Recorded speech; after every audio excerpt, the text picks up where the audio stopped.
Nabibisita mo pa ba ang iyong mga magulang ngayong matanda na sila? O simula nang magkaroon ka ng sariling pamilya ay hindi ka na pumupunta sa kanila?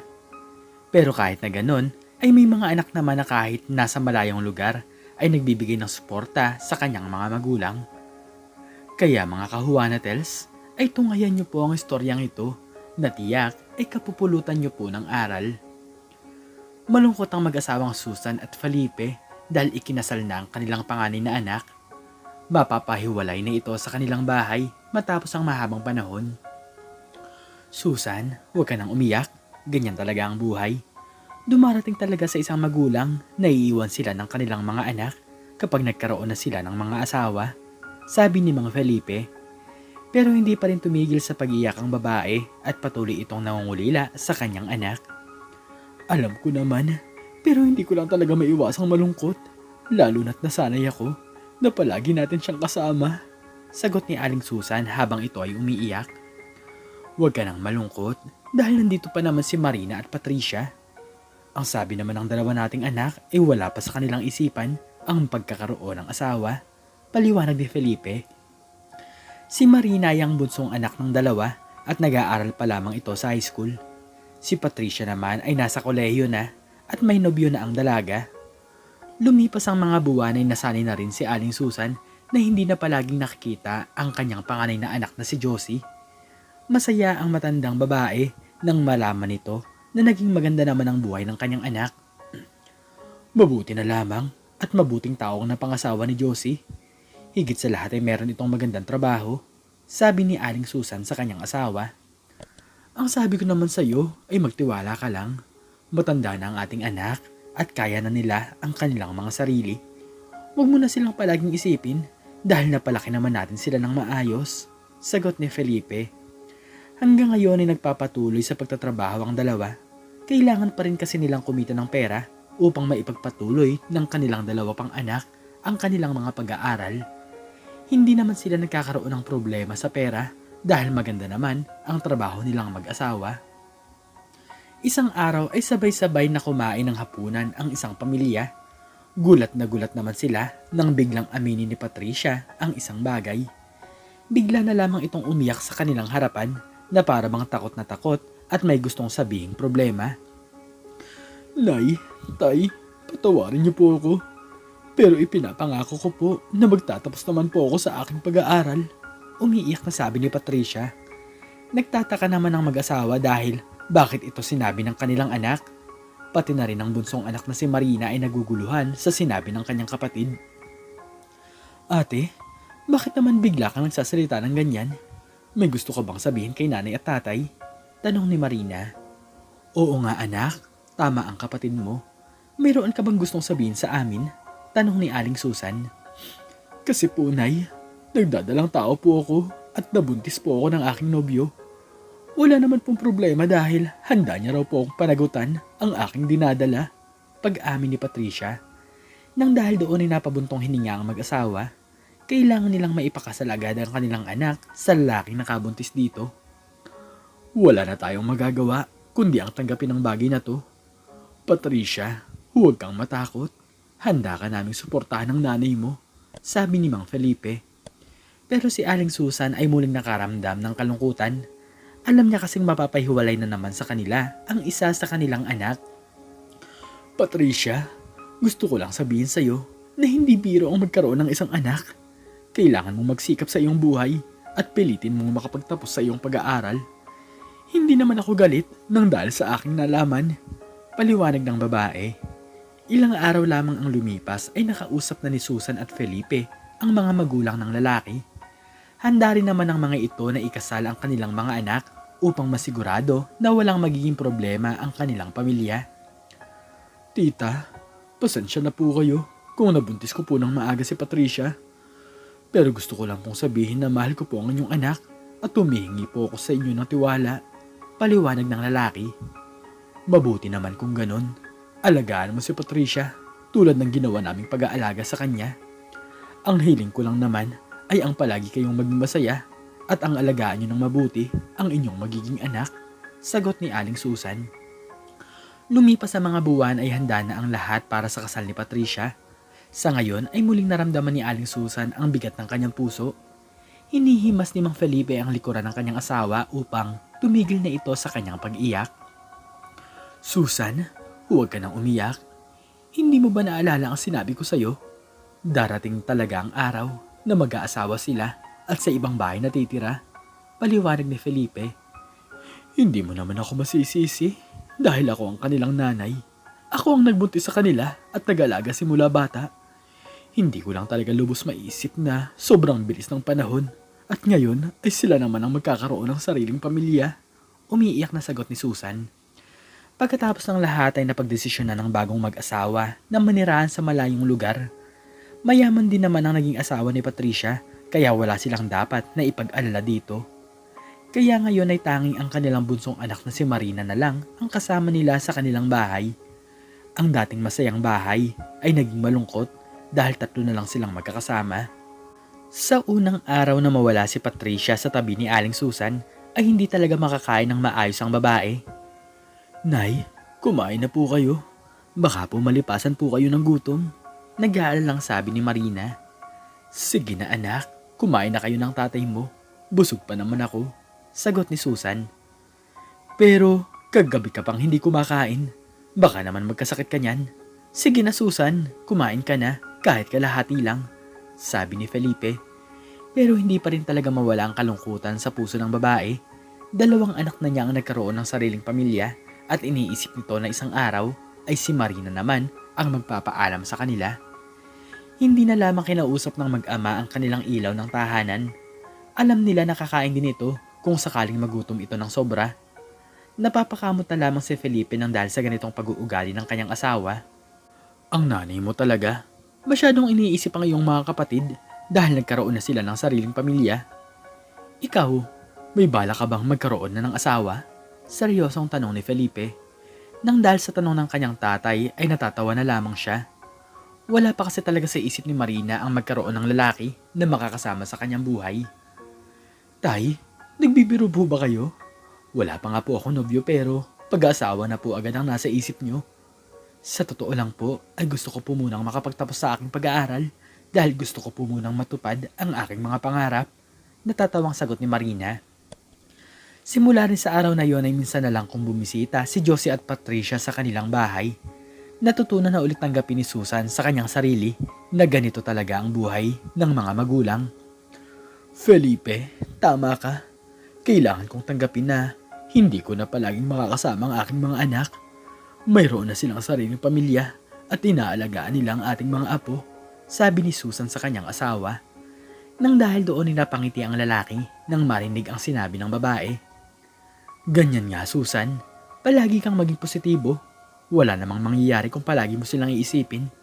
Hindi naman sila minala sa kanilang mga naging asawa at sa totoo nga ay naging maganda pa ang buhay nila. Nakangiting sagot ni Felipe.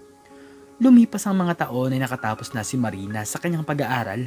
Hindi nagtagal na nagkaroon pa ito ng trabaho at nag-aambag ito sa kanyang mga magulang sa oras ng kanyang sweldo. Nay, tumigil na po kayo sa paghahanap buhay. Hayaan niyo kami na lamang po ni tatay ang dumiskarte ng pera, sabi ni Marina sa kanyang ina. Hindi pwede anak. Sa totoo lang ay nahihiya nga ako sa'yo dahil binibigyan mo kami ng pera. Hindi naman responsibilidad ng anak ang kanyang mga magulang, sagot ni Aling Susan. Napabuntong hininga na lamang si Marina dahil nakikita niya na tumatanda na ang kanyang mga magulang. Pero tumatanda na po kayo at kailangan niyo na pong magpahinga. Napag-usapan na naman po namin ni tatay ang tungkol sa bagay na to, paliwanag ni Marina. Pero hindi tumigil si Aling Susan sa pagtatrabaho. Ang gusto nito ay ang matupad ni Marina ang kanyang mga pangarap at hindi na sila maging pabigat. Hanggat may lakas pa si Susan ay gagawin nito ang lahat dahil darating din naman ang araw na magkakaroon rin ng sariling pamilya si Marina. Silang mag-asawa na lamang ang magtutulungan hanggang sa kanilang pagtanda dahil may sariling responsibilidad na ang kanilang mga anak. Isang araw ay may matinding pagsubok ang dumaan sa kanilang buhay. Nagkaroon kasi ng sakit si Aling Susan kaya kailangan talaga nila ng malaking halaga ng pera. Agad tinawagan ni Marina ang kanyang ate Josie upang manghingi ng kaunting tulong. Marina, bakit naman bigla kang napatawag? May kailangan ka ba? Tanong ni Josie sa telepono. Ate, si nanay kasi may sakit at kailangan namin ng malaking halaga ng pera. Ngayon ay nasa ospital na siya at ginagamot na siya ng mga doktor. Sagot ni Marina. Saglit ay hindi sumagot si Josie sa sinabi ng kanyang kapatid. Ate, nandyan ka pa ba? Tanong ni Marina. Pasensya ka na Marina ha, pero wala pa kaming pera. Subukan mo kay Patricia lumapit at baka matulungan ka niya. Sagot ni Josie. Pero ate, kahit kaunting tulong lang, hindi ko na talaga alam ang aking gagawin. Pakiusap naman ate oh, tulungan mo kami. Umiiyak na sabi ni Marina. Ngunit nakita ng babae na wala na pala talaga siyang kausap. Ibinaba na kasi ni Josie ang telepono nang walang paalam. Nang dahil doon ay si Patricia naman ang tinawagan ni Marina. Ate Patricia, pasensya ka na kung bigla akong tumawag sa'yo. Si nanay kasi nasa ospital dahil mayroon siyang sakit. Baka naman pwedeng makahingi sa'yo ng kahit na kaunting pera. Umiiyak na tanong ni Marina na halos mawalan na ng pag-asa. Marina, baka naman kaya mong sagutin ang pagpapagamot kay nanay. Wala akong pera at ayaw ko namang humingi sa aking asawa. Pasensya ka na pero magpapaalam na muna ako dahil marami pa akong ginagawa. Paalam ni Patricia. Pagkatapos ng kanilang pag-uusap ay tinanong siya ng kanyang tatay kung ano ang sinabi ng kanyang mga kapatid. Ipinaliwanag naman ni Marina ang sinabi ng mga ito sa kanya, kaya napapakamot na lamang ang matandang lalaki. Sige anak, gagawa ako ng paraan. Pasensya ka na talaga kung nadami ka pa sa problema naming mag-asawa. Malungkot na sabi ni Felipe. Huwag po kayo mag-alala tay, dahil hindi ko po kayo iiwan. Gagawa din po ako ng paraan para gumaling po si nanay. Sagot ni Marina sa kanyang ama. Lumipas ang mga buwan ay nakabayad naman sila sa pagpapagamot ni Aling Susan. Kaso nga lang ay alagain na ang matandang babae dahil hindi na ito nakakatayo sa kanyang kinahihigaan. Walang nagawa si Marina kundi ang umalis na lamang sa kanyang trabaho dahil kailangan niyang alagaan ang kanyang nanay. Anak, patawarin mo ako dahil nagiging pabigat pa ako sa buhay mo. Pero maraming salamat anak dahil hindi mo ako pinapabayaan. Mahinang sabi ni Aling Susan. Wala pong problema, Nay. Pangako nga alagaan ko po kayo at hindi ko po kayo iiwan. Sagot ni Marina. Ngunit isang araw ay bigla na lamang tumulo ang mga luha ni Marina nang mapansin ng babae na hindi na humihinga ang kanyang ina. Naisugod pa nila sa ospital si Aling Susan, ngunit ang sabi ng doktor ay wala na itong buhay. Isang linggong nakaburo lang kanyang inang ngunit hindi malang dumating ang kanyang mga kapatid. Pumunta na lamang si Patricia at Josie sa araw ng libing ni Aling Susan. Pasensya ka na Marina dahil marami talaga kaming ginagawa, sabi ni Josie sa kanyang bunsong kapatid. Ngunit hindi sumagot ang babae dahil nagtatampo ito sa kanyang mga ate. Matapos ilibing si Aling Susan ay agad din namang umalis ang dalawa. Para bang hindi man lang nalungkot ang mga ito sa pagkawala ng kanilang ina. Malungkot naman si Mang Felipe sa pagkawala ng kanyang asawa. Halos 3 araw na itong nakatitig at hindi na rin ito kumakain ng maayos. Tay, kumain na po kayo. Huwag na po kayong malungkot dahil masaya na po si nanay. Kapiling na po ni nanay ang Diyos at hindi na po siya nahihirapan. Malungkot na sabi ni Marina sa kanyang ama. Napansin ni Marina ang galit na mukha ng kanyang tatay. Para bang malalim ang iniisip nito at hindi makapagsalita. Nang dahil doon ay tinanong ito ng dalaga. Tay, ano pong iniisip nyo? Hindi naman po kayo ganyan at kilala ko po kayo sa pagiging positibo. Tanong ni Marina. Marina, ang mga kapatid mo, parang wala silang pakialam sa atin. Iniisip ko lang na naging maganda naman ang naging pagpapalaki namin ng nanay mo sa kanila. Pero bakit parang kinalimutan nila tayo? Sagot ni Mang Felipe. Ganito rin naman ang nararamdaman ni Marina ngunit wala talaga siyang magawa. Bumuhos na lamang ang mga luha ni Marina dahil hindi na nito kayang pigilan ang kalungkutan na kanyang nararamdaman. Hanggang sa lumipas lamang ang 1 linggo ay si Mang Felipe naman ang nagkaroon ng sakit. Anak, pabayaan mo na ako dahil ayaw kong maging pabigat sa'yo. Gusto ko lang sabihin sa'yo na nagpapasalamat ako sa pagiging mabuti mong anak sa amin ng nanay mo. Mahinang sabi ni Mang Felipe. Hindi ko po kayo pababayaan, tay. Aalagaan ko po kayo kahit anuman po ang mangyari. Umiiyak na sagot ni Marina. Muling tinawagan ng babae ang kanyang mga ate upang humingi ng tulong. Ngunit katulad ng dati ay ganito pa rin ang nangyari.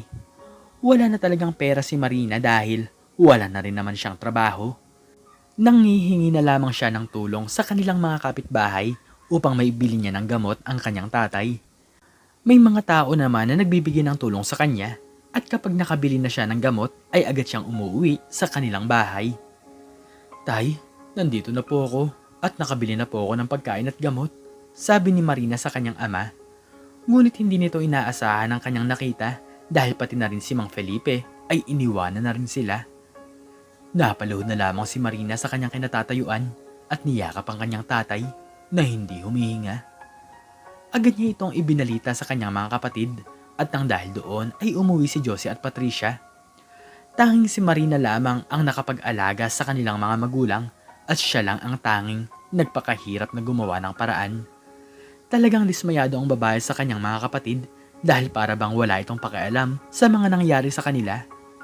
Hindi pinansin ni Marina ang kanyang mga ate dahil galit ang nararamdaman ng kanyang puso. Mahal na mahal ni Marina si Aling Susan at Mang Felipe. Iniisip niya na buhay pa sana ang mga ito kung nasuportahan lang sana sila ng kanyang ate Josie at ate Patricia. Nang mailibing ang kanilang tatay, ay sinimulan nilang ayusin ang mga gamit nito. Napansin na lamang ni Marina ang isang mabigat na kahon na para bang sobrang dami nitong laman. Sa pagbukas ng babae ay bumungad sa kanya ang mga pera, pati na rin ang maraming alahas. Nakita niya rin ang isang sulat. Habang binabasa ito ni Marina ay tumulo na lamang ang kanyang mga luha, kaya nagtaka ang kanyang mga kapatid. Marina, ano yung papel na binabasa mo? Tanong ni Josie. Pwede bang ipabasa mo rin sa amin? Tanong ni Patricia. Nang mabasa ng dalawang babae ang sulat ng kanyang ama, ay tumulo na lamang ang kanilang mga luha. Nakalagay doon na kay Marina ipinapamana ng kanilang mga magulang ang lahat ng kanilang mga pag-aari.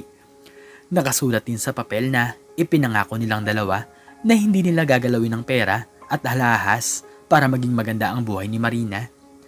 Kahit anumang mangyari sa kanilang dalawa ay hindi nila gagastusin ng pera dahil tanging ang kanilang bunsong anak lamang ang nagtiis para sa kanila.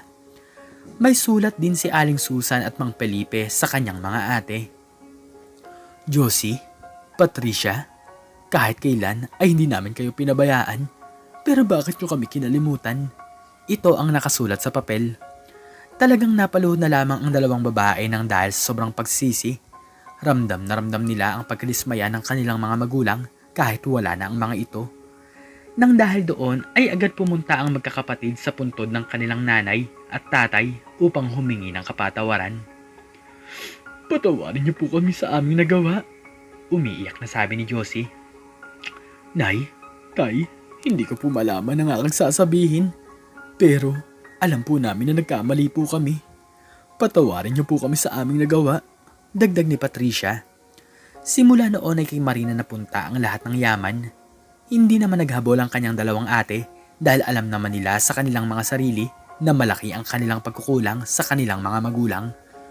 Lumipas ang mga taon ay nagkaroon na rin ng asawa si Marina, ngunit kahit na ganoon ay ipinangako ng kanyang mga ate na hindi siya pababayaan ng mga ito. Bilang pagbawi sa kanilang pagkukulang ay sa kanilang bunsong kapatid nila ito pinagbayaran. Darating din talaga ang araw na magkakaroon tayo ng sariling mga pamilya at tatanda ang ating mga magulang. Pero kahit anong mangyari ay huwag natin silang kalimutan dahil sa loob ng mahabang panahon ay hindi nila tayo pinabayaan. Mahalin natin sila habang nabubuhay pa sila dahil isang araw ay mawawala rin sila.